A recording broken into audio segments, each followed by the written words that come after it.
আমি কিন্তু একবারও পরাজিত হই নাই। যে ভোটে পরাজিত হচ্ছে ওই ভোট আমি করিও না, আমাকে করতে দেওয়া হয় নাই।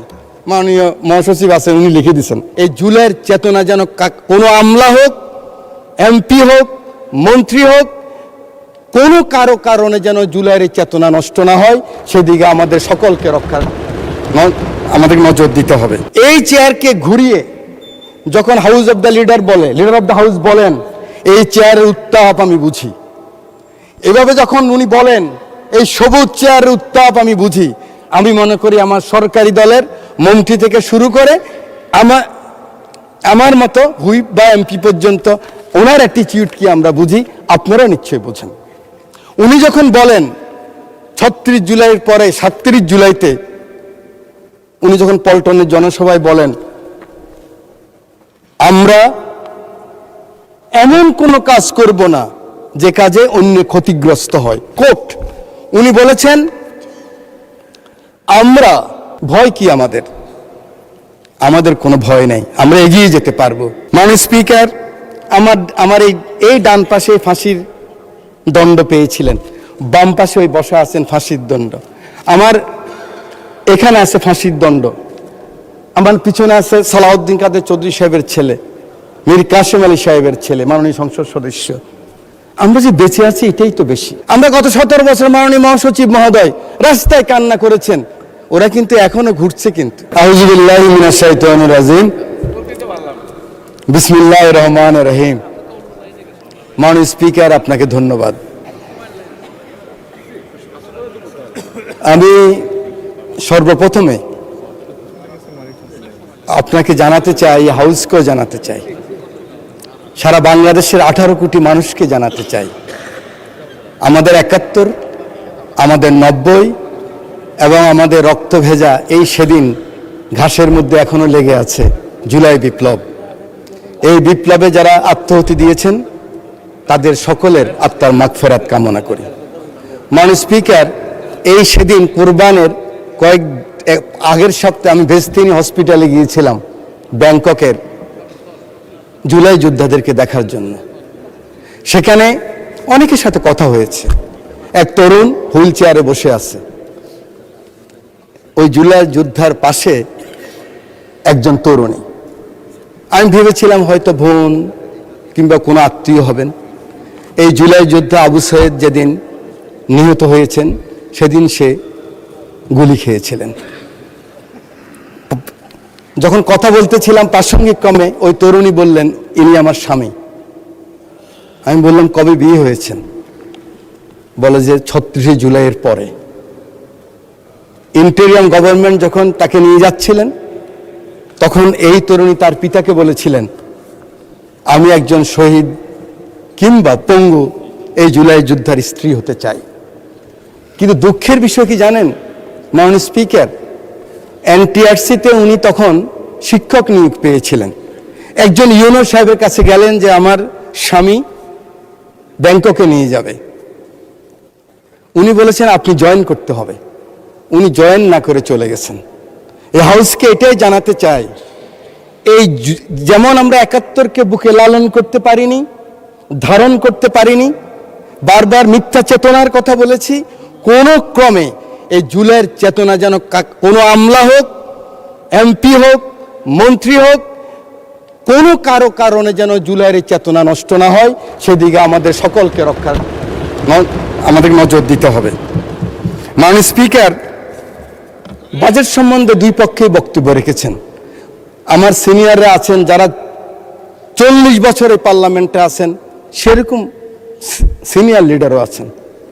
আমি কখনো দেখি নাই সরকারি দল বিরোধী দল এত গঠনমূলক আলোচনা করতে, যার জন্য আমাদের দুইজন হুইপ বক্তব্য রেখেছেন। ওনারা দুইজনেই একদম ক্যাটাগরিক্যালি বলেছেন বিরোধী দল কিভাবে ভূমিকা রেখেছেন। সরকারি দল আমরা যারা আছি, ডেমোক্রেসির প্রথম কথা হলো পেশেন্স এবং ইসলামিক রাজনীতির প্রথম কথা হলো সবর। এই দিকেও সবর আছে, এই দিকেও পেশেন্স আছে। এই জন্য দুই দিককে আমি ধন্যবাদ জানাই, অভিনন্দন জানাই।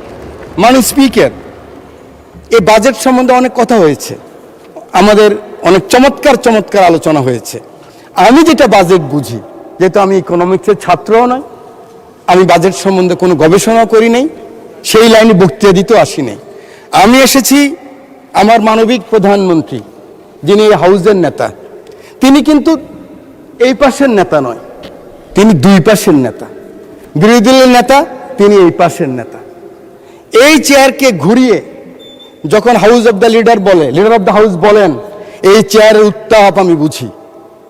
এভাবে যখন উনি বলেন এই সবুজ চেয়ারের উত্তাপ আমি বুঝি, আমি মনে করি আমার সরকারি দলের মন্ত্রী থেকে শুরু করে আমার মতো হুইপ বা এমপি পর্যন্ত ওনার অ্যাটিটিউড কি আমরা বুঝি, আপনারা নিশ্চয়ই বোঝেন। উনি যখন বলেন ৩৬ জুলাইয়ের পরে ৩৭ জুলাইতে উনি যখন পল্টনের জনসভায় বলেন, আমরা এমন কোনো কাজ করব না যে কাজে অন্য ক্ষতিগ্রস্ত হয়। কোট, উনি বলেছেন আমরা আমাদের কোনো প্রতিহিংসার কারণে, কোনো হিংসার কারণে যদি অন্য ক্ষতিগ্রস্ত হয়, তাহলে আমাদের যে মিশন, আমাদের যে এই যে জুলাই যে আকাঙ্ক্ষা, সে আকাঙ্ক্ষা পূরণ হবে না, আনকোট। সেদিনই বাংলাদেশের বিএনপি এবং জোটের এবং আমরা যারা আছি সবাই আমরা বুঝে গিয়েছি আমরা কি চাই। এই পার্লামেন্টে এই চেয়ারে বসে তোফায়েল আহমদ সাহেব মরহুম উনি বলেছিলেন, বিএনপি জামাত যদি কোনো কারণে আল্লাহ না করুক ক্ষমতায় আসে, সাথে সাথে 500,000 পিপল খুন হয়ে যাবে। আপনারা জানেন আমাদের এই দল এই পাশ বা এই পাশের কারো নেতৃত্বে আওয়ামী লীগের ফ্যাসিস্টদের কেউ হত্যা হয় নাই, খুন হয় নাই। মাননীয় স্পিকার, আমাদের ভাগ্য আমরা একজন মানবিক লিডার অব দ্য হাউস পেয়েছি। আমাদের ভাগ্য আমরা একজন এরকম ধৈর্যবান সুন্দর কথা বলার বিরোধী দল নেতা পেয়েছি। আমরা আরো বেশি ভাগ্যবান, আমরা একজন ডেমোক্রেট লিবারেল ফাইন্যান্স মিনিস্টার পেয়েছি। ভয় কি আমাদের? আমাদের কোনো ভয় নাই, আমরা এগিয়ে যেতে পারবো, সামনে যাব। শুধু আমাদের প্রয়োজন আমরা ঐক্যবদ্ধ আছি কিনা, জাতীয় ঐক্যের ব্যাপারে আমরা একমত আছি কিনা, আমাদের সভরেন্টির ব্যাপারে, স্বাধীনতার ব্যাপারে, সার্বভৌমত্বের ব্যাপারে আমরা একমত আছি কিনা। এখানে যদি থাকি কোনো অপশক্তি আমাদেরকে নিঃশেষ করতে পারবে না, ধ্বংস করতে পারবে না। মাননীয় স্পিকার, আমি শুধু বলতে চাই এই সংসদে আমরা যারা এসেছি 300 জন আমরা ভাগ্যবান। আমাদের নারী সদস্য এসেছে 50 জন, সবাই মিলিয়ে আমরা ভাগ্যবান। কিন্তু আমাদেরকে গত 17 বছর যারা বুদ্ধি দিয়ে, যুদ্ধ দিয়ে, অ্যাক্টিভিজম করে, হিউম্যান রাইটস করে, ওনারা অনেকেই তো আসতে পারেন নাই। ওনাদেরকে আজকে এই মহান সংসদ থেকে আমি অভিনন্দন জানাই, ধন্যবাদ জানাই। আমি একটি কথা বলতে চাই মাননীয় স্পিকার, আমার বারবার এই কথাটুকু মনে পড়ে, যেহেতু আন্দোলন সংগ্রামে আপনাদের সাথে ক্ষুদ্র কর্মী হিসাবে ছিলাম। আওয়ামী বুদ্ধিজীবীরা কোথায়? আপনারা কি মনে করেন ওনারা চলে গেছেন? ওনারা কিন্তু ওনাদের মনোজগতে এখনো সেই কথাই আছে। কিন্তু আমাদেরকে যারা সাহায্য করেছিলেন, এই এত লিমিটেশনের মধ্যেও যারা টেলিভিশনে কথা বলেছেন, বিবৃতি করেছেন, বক্তৃতা করেছেন, সেমিনার এসেছেন, সেমিনার আসতে ভয় পেতেন, আমি কিন্তু ওনাদেরকে ভাগ করে ফেলছি। আমি চাই যে ওনাদেরকে আমরা ডাকি, আমাদের লিডার অব দ্য হাউসের কাছে আমরা নিয়ে আসি, এক কাপ চা খেলে ওনারা খুশি হবে, সেই ব্যবস্থা আমাদের সিনিয়র লিডাররা করবেন।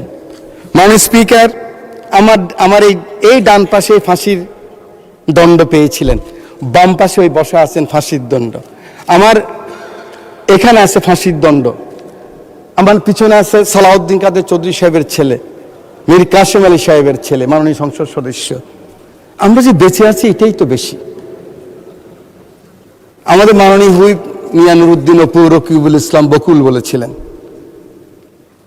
আমরা লিডার অব দ্য হাউসকে, মাননীয় প্রধানমন্ত্রীকে উনি হাদিস দিয়ে, কোরআনের সূরা দিয়ে বলেছেন প্রথম সাহায্য করতে হবে কে? প্রথম সাহায্য করতে হবে আমরা যারা এই পাশে বসে আছি, আমরা যারা ক্যাবিনেটে আছি, আমরা যারা ওনার পাশে থাকি, আমরা প্রথম সততার সাথে, নিষ্ঠার সাথে আমরা শপথ গ্রহণ করতে হবে যে না, এমন কোনো কাজ আমরা করব না যেই কাজে বিএনপি এবং বিএনপির নেতা মানুষের কাছে কখনো অপমানিত হন। এই শপথ আমাদেরকে গ্রহণ করতে হবে। এই শপথ করতে যদি আমরা রাজি থাকি, আমরা আমাদের মনোজগতে যদি নিয়ে আসি যে না, আমরা ইনসাফে থাকব, আমরা হকে থাকব, আমরা আমাদের একাকার সাথীদেরকে কিন্তু ভুলে গেছি, অনেকে আসতে পারেন নাই। আমরা গত 17 বছর মাননীয় মহাসচিব মহোদয় রাস্তায় কান্না করেছেন, ওরা কিন্তু এখনো ঘুরছে, কিন্তু ওদের কোনো আস্থার জায়গা নেই। মাত্র 4 মাস। আমি জানি আমার একজন মাননীয় সংসদ সদস্য এখান থেকে বলেছেন ওদের জন্য প্রকল্প গ্রহণ করা উচিত, ওদের ব্যবস্থা করা উচিত। এই পাশে যারা ক্ষতিগ্রস্ত হয়েছেন আন্দোলন সংগ্রামে যে কর্মীরা, ওদের জন্য ব্যবস্থা করা উচিত। তখনই হবে আমার নেতা তারেক রহমানের সবার উপরে বাংলাদেশের যে আকাঙ্ক্ষা, সে আকাঙ্ক্ষা পূরণ হবে। আমার বক্তব্য শেষ। আমি শুধু আমার রামগতি কমলনগরের অসহায় মানুষ যে সমর্থন দিয়ে কষ্ট করে আমাকে বারবার এই সংসদে পাঠিয়েছেন, মহান রব্বুল আলামিনের কাছে শুকরিয়া। আমি কিন্তু একবারও পরাজিত হই নাই। যে ভোটে পরাজিত হচ্ছে ওই ভোট আমি করিও না, আমাকে করতে দেওয়া হয় নাই। মাননীয় মহাসচিব আছেন, উনি লিখে দিয়েছেন। অতএব 14 মাস কাজ করেছি। মহাসচিব বলেছে এত কাজ করেন কেন আপনি, আপনি তো এমনি পাস করবেন, কেন যাননি? যান। মহিলাদের সাথে 31 দফা নিয়ে 14 মাস কাজ করেছে আমার বন্ধু শহীদুদ্দিন চৌধুরী এনি। ধন্যবাদ মাননীয় সদস্য, ধন্যবাদ মাননীয় সদস্য।